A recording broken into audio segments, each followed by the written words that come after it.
What is going on, gents? It's RPM here, coming at you with another episode of Hockey Mask Time.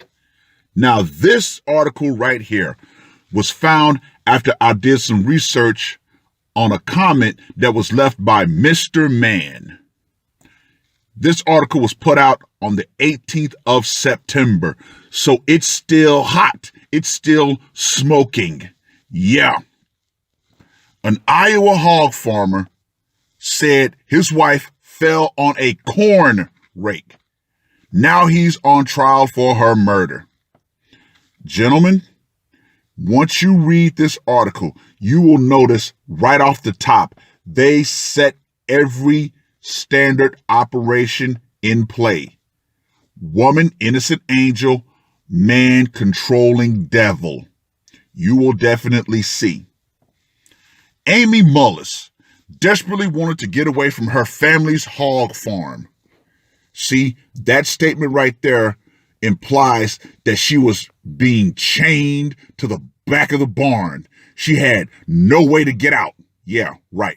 Okay, please. It wasn't life in rural Earlville, Iowa that was getting to her. The 39-year-old loved hunting, fishing, and spending time outdoors and had left her job as a registered nurse so that she could help out in the barn. Her brother testified in court on Tuesday. Yeah, you'll eventually find that the brother's a real piece of shit.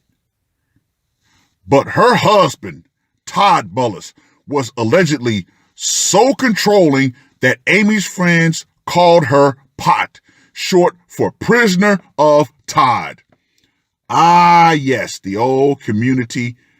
We're all going to jump on this bandwagon and we're going to blame him. We're going to shame him. We're going to drag his name through the mud. As soon as their crops were out of the field, she told her brother in August of 2018 she planned on leaving him and filing for divorce. Todd, she predicted, was going to flip out. Yeah. With the current divorce laws and how bad the family court screws men over who actually do follow the society programming of get married, have kids, be a productive member of society. Yeah. How bad those men are actually punished for actually doing that. Of course, he was going to flip out. Anyway, she never got the chance. That November, as the fall harvest came to an end, Amy's 13-year-old son found her slumped over in a small red shed on the family's property. A pitchfork-like corn rake was sticking out of her back. Woo!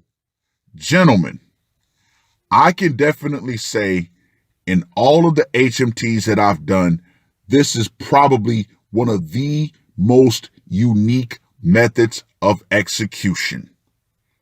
Yeah. So we all know that alone is going to give Mr. Mullis a perfect score of 30. Yeah. At first, Todd blamed his wife's death on a freak accident. He hoped people would feel sorry for him and not ask any more questions, State Prosecutor Maria Hughes said Tuesday. But his explanation that Amy had fallen and landed on the corn rake quickly fell apart under scrutiny, police said. This week, the 43-year-old went on trial for first-degree murder, and he faces a potential life sentence in prison if convicted. During opening statements Tuesday, Todd's attorney, Jake Feuerhelm, I probably didn't say that right, argued that while there was no doubt that Amy had been viciously and deliberately murdered, there was plenty of reason to question whether his client was the person who killed her. But prosecutors contend that the hog and soybean farmer had an obvious motive. Not only was he angry that his wife was having an affair and wanted to end their 14-year marriage, he also feared losing half of his land and potentially millions of dollars if she filed for divorce. Well. That right there, gentlemen, in my simple, humble opinion, is all that I need. Being a farmer means everything to him. He has put his life into that farm, Hughes told the jury. The defendant had to find a way to keep his farm. How about this? If she would have just packed a bag, walked away, said, listen, I don't want to be with you anymore. Our relationship has fallen apart. I've been having an affair.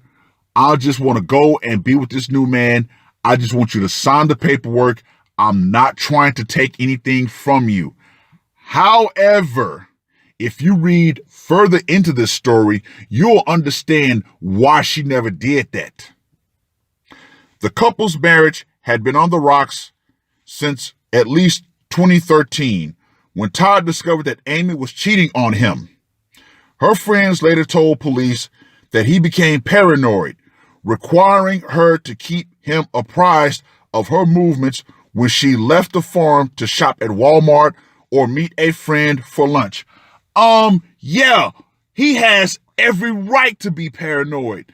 Why? Because she proved that she's unfaithful.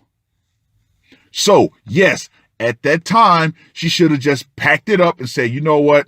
Okay, yeah, I'm going to go ahead and I'm going to leave. I'm not taking anything. I just want to go off and be happy on my own.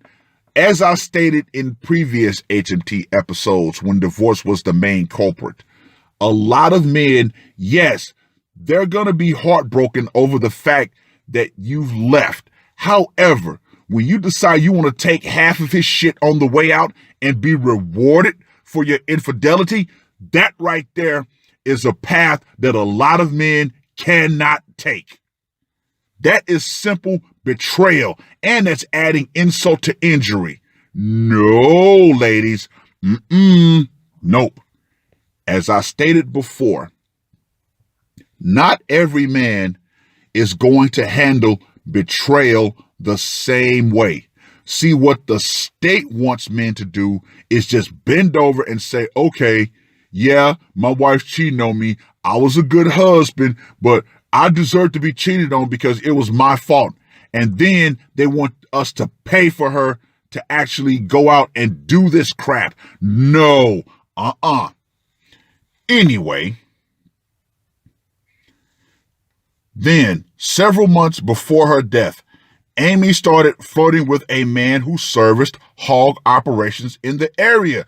Oh, so she's a two-time loser. Oh, yeah. And regularly stopped by their farm.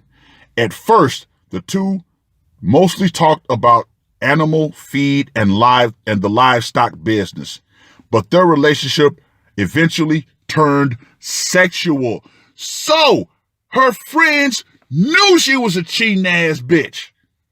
So not once, but twice. See, this guy, he actually did what a lot of men are no longer doing. He gave her that one chance. He said, look, I know at this point in time, you're a cheating slut, but, for the sake of the business and the farm, I'll let this one time slide, but you've got to re-earn my trust.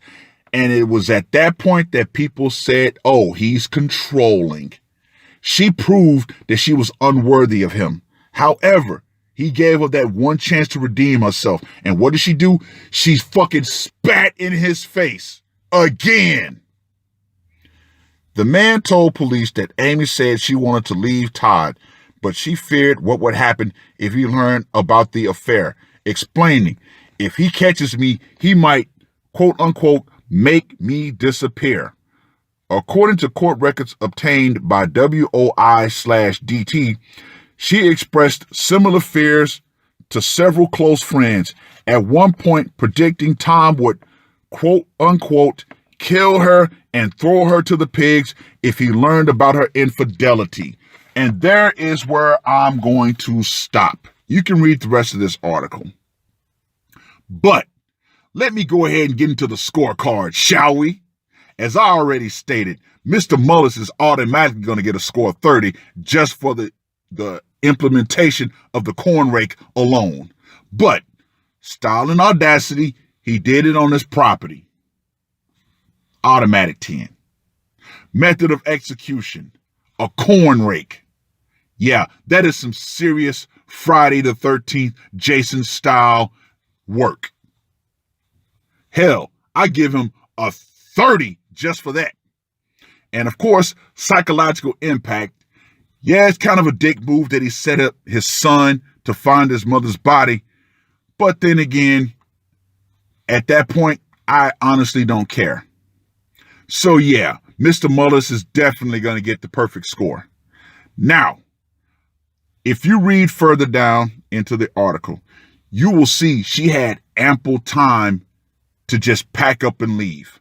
But she didn't. Why? What was her motivation? She wanted to make sure she could secure that bag before she left. And the fact that she was cheating on her husband twice. This is why I say the brother is a piece of shit. Because he should have stepped in and said, hey, what you're doing is wrong. None of her so-called friends told her, look, why are you cheating on your husband? He may not be a perfect guy, but you chose to be with him. You chose to marry him. Why are you stepping out? Oh, I forgot. Silly, silly me. We live in a culture that literally rewards women for destroying their family. Oh, I know I keep asking that rhetorical question because I know the answer to it, but damn. Yeah. So she had all the time to just pack up and leave if her marriage was so bad. But she didn't. She wanted to make sure that she secured at least half his shit on the way out. So, guess what? I feel zero sympathy for this woman. Zero. Twice she cheated on her husband. First time, he gave her an out. He gave her that pass, okay? But you got to re-earn my trust. And isn't it ironic? Earning a man's trust after you screw him over is somehow controlling. Yeah. Nope. Oh well. Until society is willing to punish unfaithful wives, then guess what?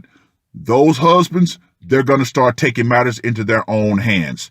Now, as I stated before, and I will state again, every man is an individual entity unto himself. Not every man is going to view betrayal and act a certain way, the way society wants us to act. No. A lot of men who've been betrayed have just said, you know what? I'm going to take my lumps and get the fuck up out the situation. You know, good on them. However, there are the other men who've decided, you know what? I'm taking matters into my own hands. Oh well. Oh well. Well, gentlemen, that's all I got to say for this one. Let me know what you guys think. And ladies, understand this clearly. When the power goes out, feminism and this ability to get away with infidelity and be rewarded for it is going to go out right along with it. That's all I got to say for this one. RPM, I am out. Murder on my mind, yeah. Losing all my hope, yeah. I'ma do the crime, yeah. Fuck the red or blue, I'ma take the black pill, yeah. Fuck the red or blue, I'ma take the black pill.